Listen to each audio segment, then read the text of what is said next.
Hello, and welcome to a Word of Hope for the 27th Sunday in Ordinary Time. We are getting late in the season of Ordinary Time. Can you believe that so much of this year has already passed? And we continue to receive Ordinary Time teachings that challenge us to extraordinary faith. Extraordinary faith. Today, the second reading is from the second letter of Paul to Timothy. And he says, "Beloved, I remind you to stir into flame the gift of God that you have. God did not give us a spirit of cowardice, but rather of power and love and self-control." And then later he says, don't be ashamed of what you have been given. And in fact, bear your share of hardship for the gospel with the strength that comes from God. That's one of my favorite lines in all of Scripture.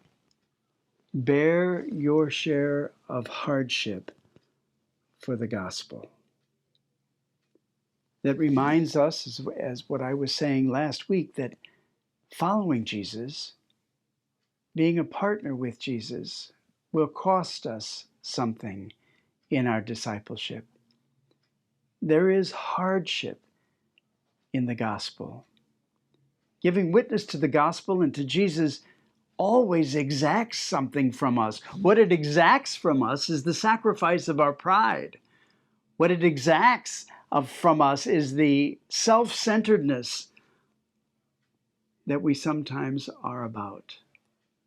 Jesus invites us into a humility that allows us to bear our share of the hardship of the gospel for the sake of spreading the peace and the love and the goodness of Jesus wherever we can. I think of that so often.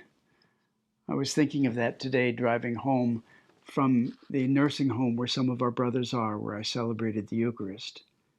And as I was driving home, thinking about preaching, I was seeing all kinds of people, cars, weaving in and out of the traffic and cutting people off and coming in the left lane when they knew the right lane was going off and squeezing in and hearing horns honking.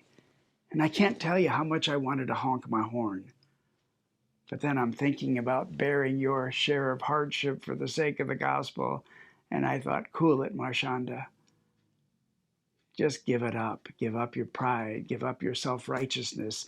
Give up your being right. Pay attention to the gospel in all the little things in life. I invite you today in your own life to pay that same attention and to bear your share of hardship for the gospel. God bless you.